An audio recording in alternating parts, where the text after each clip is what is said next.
नमस्कार, मैं विनोद राणा, सदस्य जिला पंचायत कालीमठ वार्ड। आप सबसे एक घटना के बारे में जिक्र करना चाहूँगा।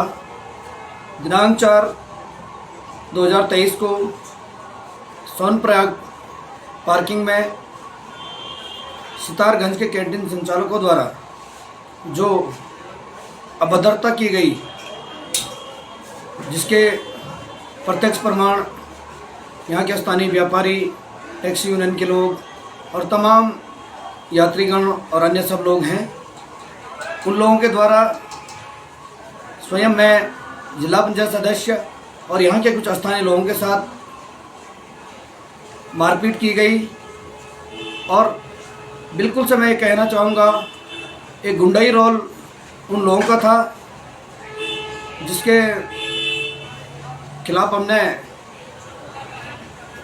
कोतवाली सोनप्रयाग में तहरीर दी और विभिन्न धाराओं में उन पे मुकदमा दर्ज हो गया है। सेक्शन 147, 323, 504 और 506 के तहत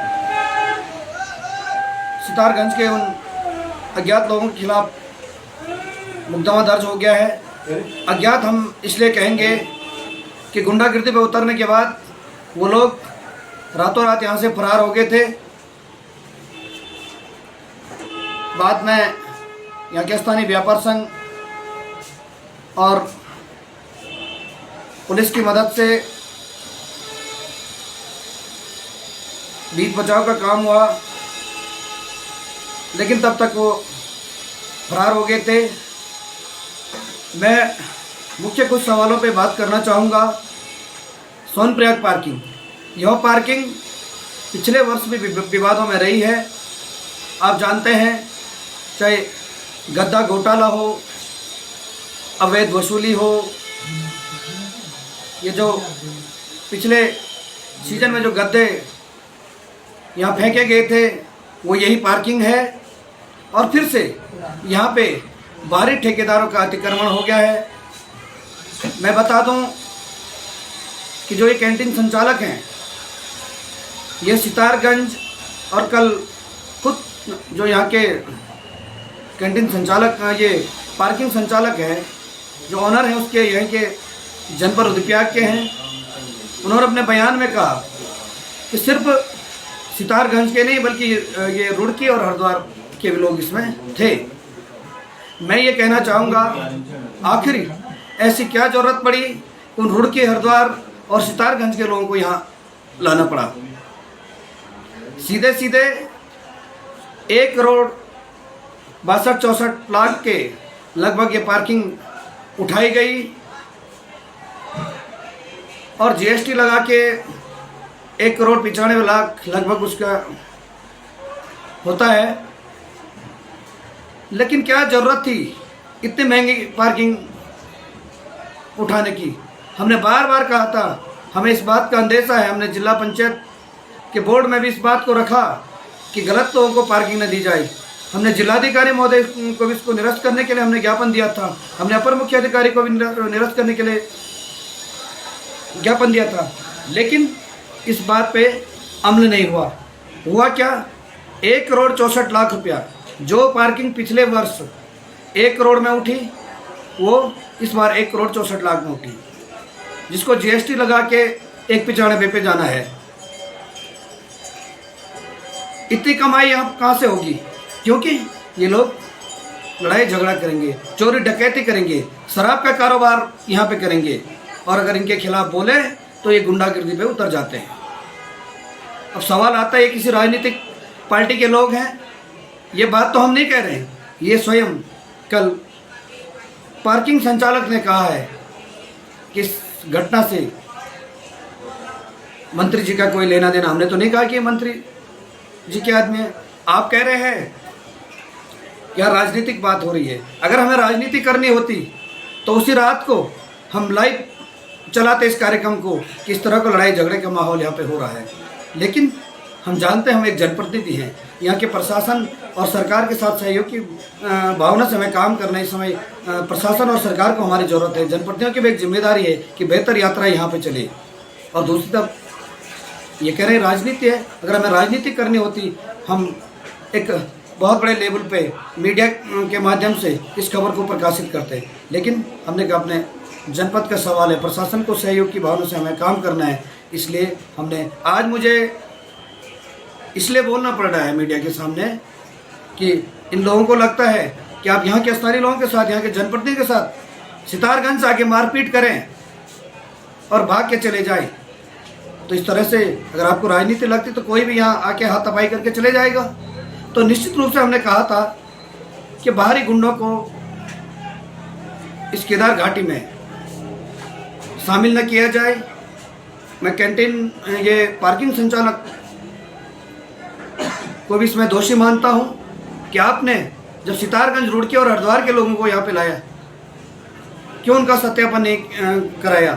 आज मैं देखता हूं यहाँ पे घोड़े खच्चर वाले लोग परेशान हैं, उनके लाइसेंस नहीं बन पा रहे हैं। एक माल की गाड़ी अगर रुद्रप्रयाग से गौरीकुंड तक पहुंचनी है, 100 जगह पर पुलिस उसको परेशान करती है, लेकिन ये वही पुलिस है रुद्रप्रयाग छेना से लेकर गौरीकुंड तक जो एक एक माल की गाड़ियां रोक रही हैं। उस पुलिस को ये पता नहीं था ये 15 से 20 लोग जो परसों रात को यहाँ पे एक माहौल ख़राब करके चले गए, ये 15-20 लोग यहाँ पे रह रहे हैं। क्यों पुलिस द्वारा इनका सत्यापन नहीं किया गया।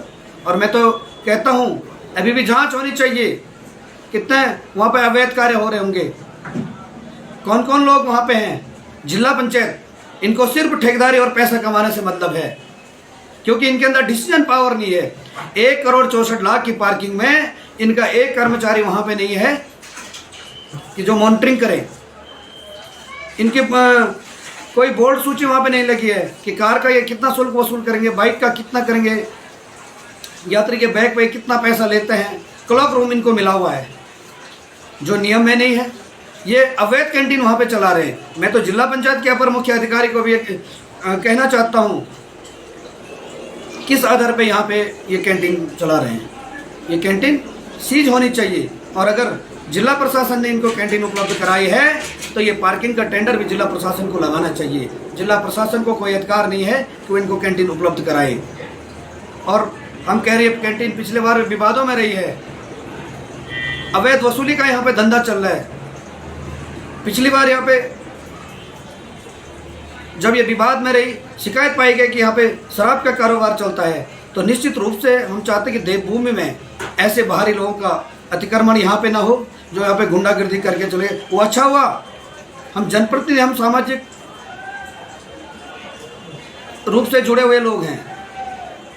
अगर हमारे साथ हुआ तो पब्लिक वहाँ पे आ गई, टैक्सी यूनियन के लोग आ गए, व्यापार संघ के लोग आ गए, यहाँ के युवा साथी आ गए, मौके पर उपस्थित यात्री आ गई। लेकिन आम जनता के साथ ये क्या करते, इस बात का कोई अंदेशा नहीं लगा सकता है। मैं ये बात आप सबके माध्यम से कहना चाहता हूँ। अभी प्रशासन के लोगों का भी मुझे फ़ोन आया, कहीं मेरे युवा साथियों का फ़ोन आया कि आज एसपी ऑफिस का घेराव करना है, आखिर ये लोग फरार हो गए, इनकी गिरफ्तारी कब होगी। लेकिन मैं प्रशासन से कहना चाहता हूँ, अपने लोगों से कहना चाहता हूँ, मुझे अभी पुलिस की जांच पे भरोसा है। मुझे उम्मीद है पुलिस इसमें इंसाफ करेगी और दोषियों के खिलाफ कार्रवाई करेगी। और मैं आप सबको ये बताना चाहता हूँ, केदार घाटी के लोगों को, जनपद रुद्रप्रयाग के लोगों को, मैंने पहले भी कहा था, चाहे वो सफाई घोटाले पे हमने टेंडर निरस्त करवाया, चाहे पिछली बार का घोटाला हो, पिछली बार पार्किंग में जो प्रकरण हुआ था, या अभी परसों जो घटना हुई, ये निंदनीय घटना है। और हमने पहले जब अपने फेसबुक के माध्यम से लोगों को आगाह किया था कि गलत तरीके के टेंडर यहाँ पे आवंटित किए जा रहे हैं, यहाँ पे कहा गया था कि जो भी व्यक्ति इस टेंडर में प्रतिभाग करेगा वो पहले 75% राशि जमा करेगा। आज मुझे पता लगा, विभागीय रूप से जब मैंने पता किया, उस पार्किंग का 75% पैसा भी जो एक सप्ताह के अंदर जमा करना था वो नहीं हुआ। बाकायदा वहाँ पे चेक पकड़ा गया है। ये जिला पंचायत रुद्रप्रयाग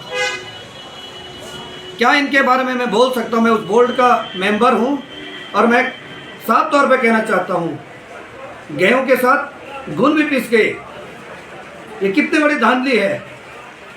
क्या चेक से ये पॉलिटिक्स के लोगों को फायदा दिलाने के लिए इस तरह का काम वहाँ पे किया जा रहा है कि उक्त संचालक से चेक लिया गया कि ये पैसा हम 1 महीने बाद देंगे, 2 महीने बाद देंगे, 6 महीने बाद देंगे, और वो यहाँ पे पार्किंग चला रही है। अगर ऐसा ही करना था, यहाँ का कोई गरीब आदमी उस पार्किंग को चला सकता था, वो भी कमाता तब दे देता 1 महीने में, 2 महीने में, 4 महीने में, 6 महीने में। तो निश्चित रूप से ये भी जांच का विषय है। ये सरकारी कागजों के साथ छेड़खानी है। अगर इस तरह का किसी ने व्यक्तिगत राजनीतिक स्वार्थ के साथ जिला पंचायत के अंदर बैठे जिम्मेदार लोगों ने इस तरह का कृत्य किया है तो इनके खिलाफ भी कार्रवाई होनी चाहिए। और मैं तो कहता हूँ लोगों को इनके खिलाफ मोर्चा खोलना चाहिए। मैं आपसे कह रहा था कि मैंने पहले भी कहा था, किस प्रकार के यहाँ पे काम हो रहे हैं, गलत तरीके से टेंडर आवंटित किए जा रहे हैं, बार बार गलत तरीके से भ्रष्टाचार यहाँ पे किए जा रहे हैं। और मैंने कहा था कि बिल्ली के गले में घंटी कौन बांधेगा। मैं आज भी कह रहा हूँ अपने सभी जनपद वासियों से, अपने जागरूक युवा साथियों से, कितनी दिक्कतों का सामना उनको करना पड़ रहा है। चाहे टेंट संचालक हैं, घोड़े संचालक है, दुकानदार ढाबा संचालक है, फॉरेस्ट वालों के द्वारा उनके दुकानों पे तिरपाल फाड़ा गई, आग लगाई गई। जिन बेचारों ने 18,000 जीएसटी का टेंडर वो लॉटरी में भाग लिया, उनके साथ क्या हो रहा है आप देख रहे हैं। कितने लोग बेरोजगार परेशान हैं। लेकिन मैं आप सबसे कहना चाहता हूं, चाहे हम अकेले ही सही, लेकिन आपकी इस हर लड़ाई को मजबूती के साथ लड़ेंगे। जब जब भी हमें लगे केदार घाटी के अंदर, जनपद रुद्रप्रयाग के अंदर गलत लोग यहाँ बैठते हैं, गलत लोग चाहे बाहरी गुंडे माफिया हैं, हम इनके खिलाफ मोर्चा खोलेंगे। और परसों बहुत सारे लोग वहाँ पर सहयोग के लिए आए थे। जिन जिन लोगों ने सहयोग किया, मैं सबका धन्यवाद देना चाहता हूं। और मैं विशेष रूप से जिला प्रशासन से भी कहना चाहता हूं और जिला पंचायत के अपर मुख्य अधिकारी जी से भी कहना चाहता हूं, सिर्फ वो 1 करोड़ 64 लाख पे नजर मत रखिए। इतना बड़ा राजस्व आप ले रहे हैं, पहले तो आपने गलत टेंडर आवंटित किए हैं, लेकिन अगर 1/64 का आपने टेंडर लगाया है तो आप वहाँ पे एक जिला पंचायत का कर्मचारी रखिए, मॉनिटरिंग कराइए कि वास्तव में यहाँ पे काम सही हो रहे गलत। क्योंकि अगर यहाँ पे कल गलत काम होंगे तो बदनाम जिला पंचायत रुद्रप्रयाग होगी। क्यों आज तक जिला पंचायत ने ये काम नहीं किया? एक भी कर्मचारी जिला पंचायत का वहाँ पे मौजूद नहीं है। और मेरे शासन प्रशासन से और जांच कमेटी में जो पुलिस के लोग हैं, अपने प्रशासन से मेरा निवेदन है, निश्चित रूप से ये विवादित और अवैध कैंटीन सीज होनी चाहिए और उन लोगों की गिरफ्तारी होनी चाहिए। और अगर हमारी बात को नज़रअंदाज किया गया तो निश्चित रूप से इस केदार घाटी में हम एक बहुत बड़े व्यापक रूप से आंदोलन करेंगे। और हम अभी तक ये भरोसा देना चाह रहे हैं, इस बात से हम सहमत है कि हम पूर्ण रूप से प्रशासन का हम सहयोग कर रहे हैं। हमें प्रशासन की जांच पे, पुलिस की जांच पे भरोसा है। पुलिस अपना काम करिए और इस अवैध कैंटीन को यहाँ पे सीज कीजिए और उन लोगों की गिरफ्तारी की जाए। जय हिंद, जय भारत, जय उत्तराखंड।